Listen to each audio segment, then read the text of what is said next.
자, 안녕하세요. 오늘은 어, 오늘 과학 시간에서 배울 것은 물리 변화와 화학 변화입니다. 자, 이 단원에서 뭘 배울지 한번 학습 목표를 통해 알아보겠습니다. 학습 목표: 물리 변화와 화학 변화의 차이를 설명할 수 있다. 자, 이거 물리 변화와 화학 변화에 대해 한번 배워보겠습니다. 자, 하얀 설탕을 가열해서 녹이면 설탕 과자를 만들 수 있어. 가열했더니 설탕이 타서 검은색으로 변하고 쓴맛이 나네. 자, 설탕이 가열하면 색과 맛이 변하는 까닭은 무엇일까요? 이것을 이제 물리변화와 화학변화를 배움으로써 이 문제를 해결해 가보겠습니다. 자, 이거 한번 읽어보겠습니다. 물이 증발하면 수증기가 되고 물이 얼면 얼음이 된다. 또 빵 반죽을 오븐에 넣고 구우면 폭신한 빵이 되고 초록빛을 띠던 사과가 햇빛을 받아 익으면 점차 빨갛게 변한다. 이런 물질의 변화가 일어날 때 물질의 모양이나 성질은 어떻게 될까? 네, 어떻게 될까요? 한번 보겠습니다. 자, 유리가 깨지면 모양은 변하죠. 맞죠? 그런데 유리의 성질은 변하지 않습니다. 또 설탕을 물에 녹이면 단맛이 나고 설탕물을 가열해서 물을 증발시키면 설탕이 그대로 남습니다. 이처럼 물질의 성질은 변하지 않으면서 모양이나 상태가 변하는 물질의 변화를 물리 변화라고 합니다. 자, 여기 물리 변화에서 중요한 키워드는 성질이 변하지 않으면서입니다. 자, 이것에 대해 더 알아보겠습니다. 자, 밑에 거 화학 변화 한번 보겠습니다. 철이 녹슬면 색이 붉게 변하고 쉽게 부서지며 나무가 타면 빛과 열을 내면서 재로 변한다. 이처럼 처음 물질과는 성질이 전혀 다른 새로운 물질로 변하는 것을 화학 변화라고 합니다. 자, 그러니까 화학 변화는 성질이 전혀 다른 새로운 물질로 변한다. 그러니까 여기에서는 성질이 변하는 겁니다. 화학 변화는 성질이 변한다. 물리 변화는 성질이 변하지 않는다. 그냥 이렇게 말로 하면 이해가 잘 안 될 수도 있습니다. 그래서 예시를 통해서 물리 변화와 화학 변화의 차이점을 더 알아가도록 하겠습니다.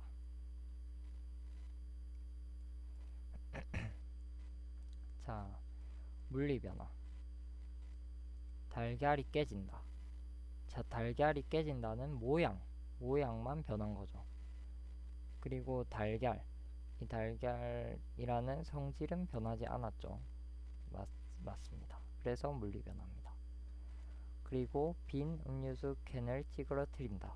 자, 이것도 모양만 찌그러뜨린 거죠. 이게 찌그러뜨린다고 알루미늄이었던 게 철로 바뀌거나 이러진 않겠죠. 그래서 물리 변화라고 할 수 있겠습니다. 자, 그리고 여기서 이제 학생들이 조금 많이 어려워하는 게 물에 잉크가 퍼지는 겁니다. 이게 왜 그런지 한번 알아보도록 하겠습니다. 자, 물에 잉크가 퍼지는 것은 이게 물이라고 할게요. 이게 그냥 물만 담긴 컵이라고 하는 비커라고 할게요. 여기 물이 가득 차 있습니다. 여기에서 이 유리병 안을 확대하면 이렇게 되겠죠.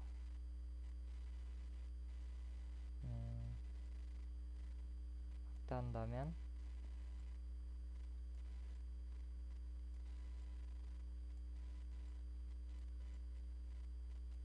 H2O라는 물 분자가 보이겠죠.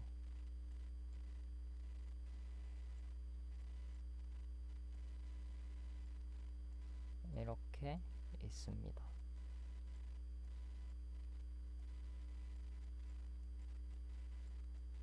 네, 이렇게 있는데 여기에 잉크를 넣으면 어떻게 될까요?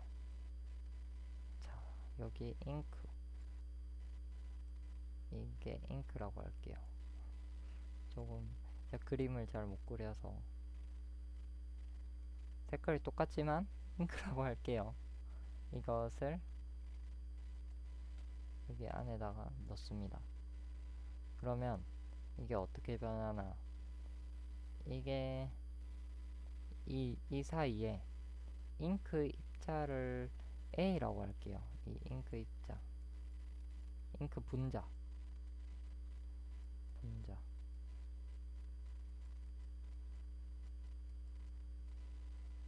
A라고 할게요. 그러면 이 사이에 A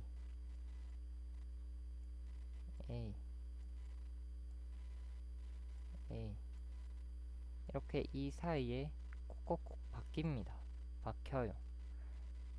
그러기 때문에 이게 물리변화입니다. 이게 성질은 안 바뀌겠죠. 이게 파란색이라는 성질은 안 바뀌고 또 다른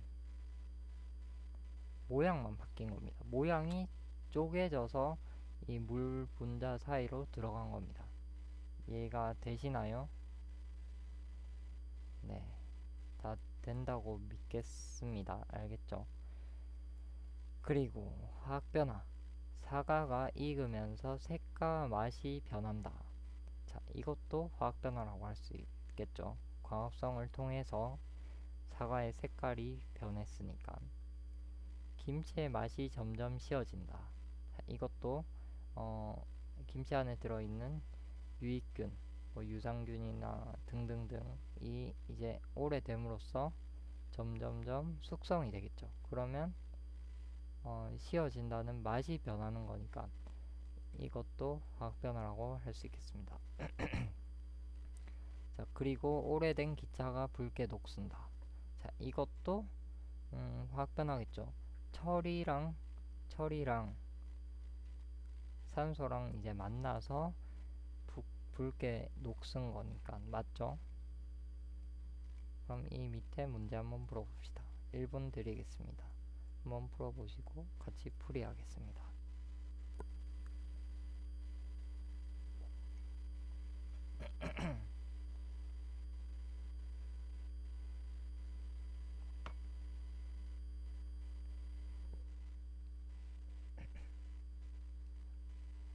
자, 이제 다 푸셨나요?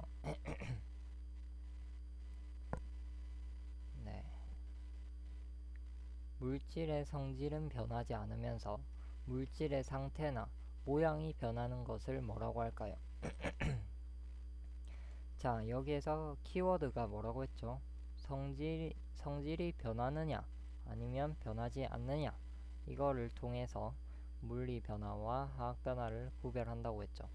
그런데 여기서 성질이 변하지 않는다고 했으니까 여기에서 고른다면 이건 물리겠죠.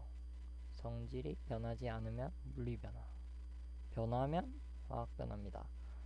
저 목이 이거 수업을 앞에 수업을 한 2시간 정도 해서 목이 아픈데 양해 바랍니다. 자, 그리고 다음 현상 중 물리 변화에는 물, 화학 변화에는 화라고 써보자. 자, 뭐라고 했나요? 네, 맞습니다. 가을이 되면 단풍잎이 붉게 변한다. 이것은 화학 변화입니다.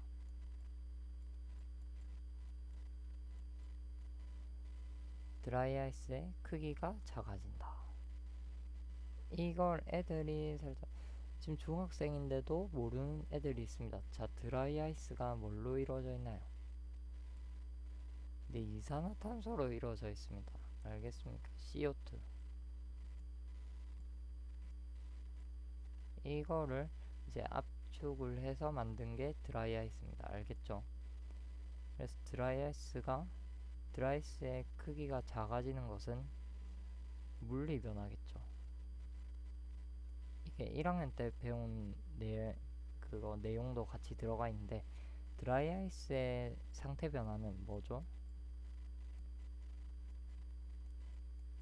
드라이아이스의 상태 변화.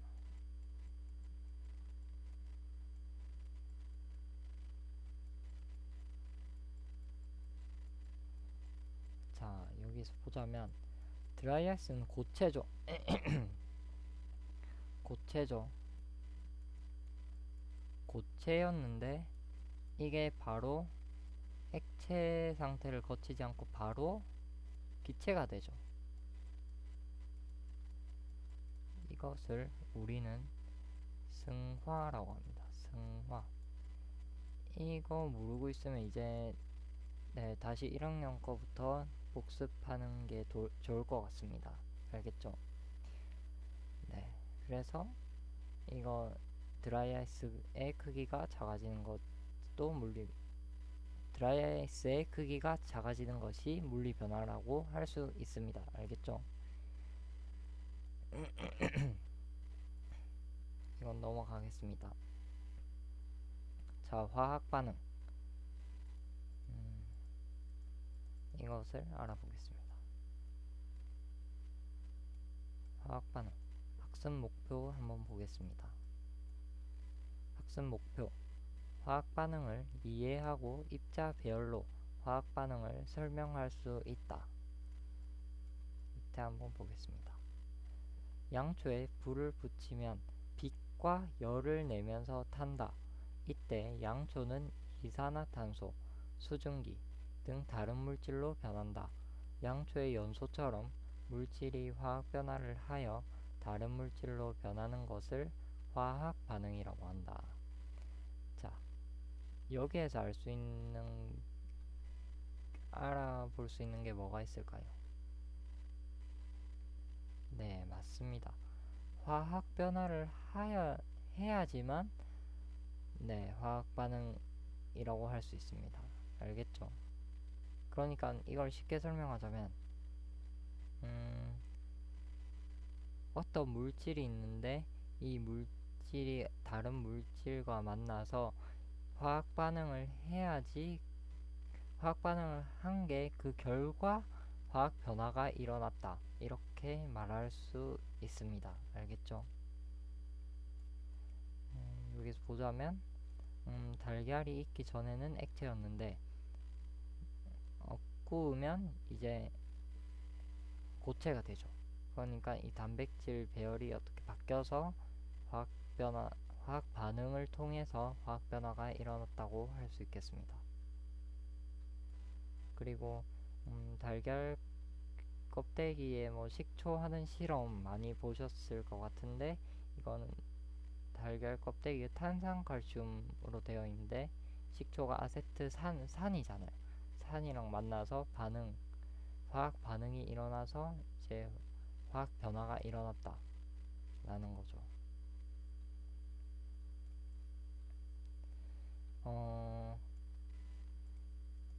네. 갑자기 그래서 죄송한데 일단 앞에 분류할 수 있는 좀 쉬운 방법이 있는데, 자, 여기서 이제 쉬운 방법이 다시 되돌릴 수 있느냐 아니면 없느냐, 그걸로 구분할 수 있습니다. 자, 캔 찌그러뜨리는 거. 이것을 캔을 찌그러뜨렸습니다. 그럼 다시 녹여서 캔을 만들면 모양이 같은 캔을 만들면 다시 만들어지죠. 물리 변화는. 그런데 화학 변화는 녹슬었어요. 그러면 이건 다시 되돌릴 수 없다는 겁니다. 알겠죠? 자, 사가 색이 변했는데 원래 그 초록색 사과였는데 빨간색으로 바뀌었지 않습니까? 이걸 다시 초록색으로 되돌릴 수 있습니까? 없죠. 그러니까 이것은 화학 변화라고 할 수 있겠습니다.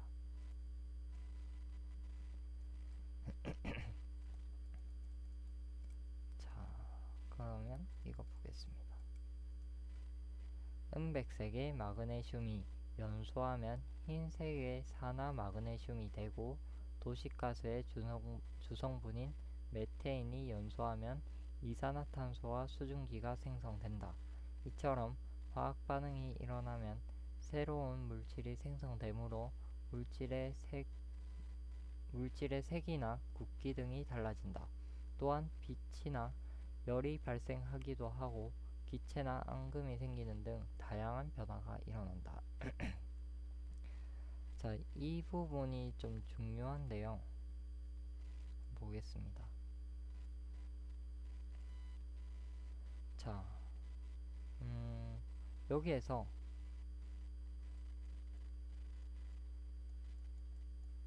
화학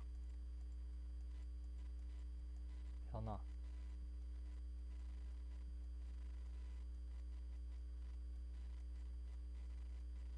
화학 변화가 일어날 조건이 있습니다.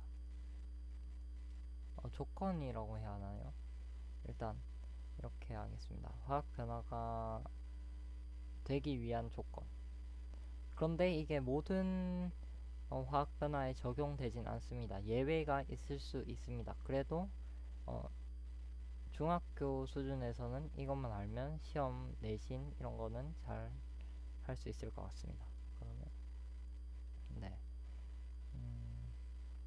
여기에서 정리할 게, 화학 반응이 일어나면 새로운 물질이 생성되므로 딱 같고, 화학 변화가 되려면 물질의 색이 바뀌거나 굵기가 달라지거나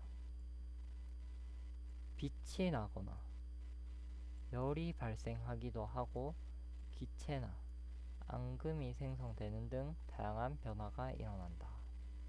자, 여기 보시면 설탕을 막 계속 불에서 구워요. 그러면 타겠죠. 색이 변했죠. 그러면 화학 변화를 했다고 할 수 있겠습니다. 자, 그리고 종이를 태워요. 그러면 빛과 열이 발생하죠. 그것도 화학 변화라고 할 수 있겠습니다. 그리고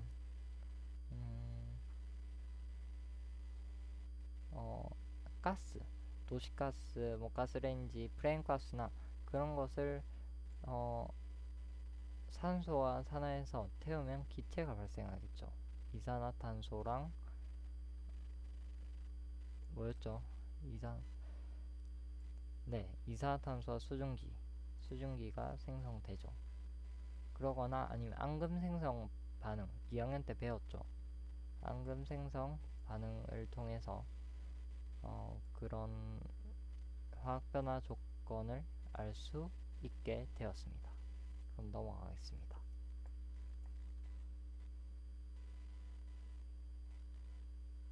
자, 여기도 중요하네요. 메테인이 연소하면 메테인을 이루는 탄소와 수소는 각각 공기 중의 산소와 결합하여 이산화탄소와 수증기로 변한다. 이처럼 화학 반응이 일어나면 물질을 이루는 원자의 종류와 개수는 변하지 않습니다. 이게 뭔 말이냐? 원자 종류와 개수 변하지 않는다. 자, 종이를 태운다고, 종이 말고 철이 산화된다고 해볼게요. Fe. 철 분자가 10개 있었다고 할게요. 10Fe.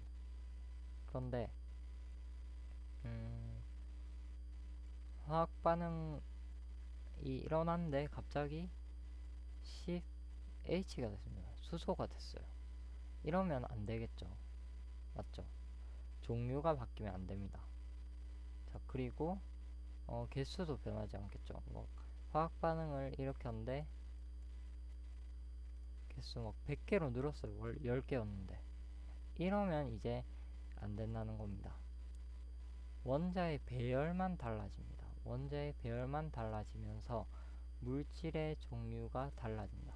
자, 원자의 배열이 달라지면 당연히 물질의 종류도 달라지겠죠. 맞죠? 네, 이해하셨을 거라고 믿습니다. 이해 못하셨으면 질문 남겨주시길 바랍니다. 네, 그래서 이렇게 여기까지 화학 반응까지 수업을 마치겠습니다. 오늘 배운 게 뭔가요? 물리 변화와 화학 변화, 그리고 화학 변화가 일어나기 위한 화학 반응, 이것까지 배웠죠. 네, 그러면 과제 꼭 제출하시고, 네, 복습 한 번 더 하시길 바랍니다. 알겠죠? 수고하셨습니다.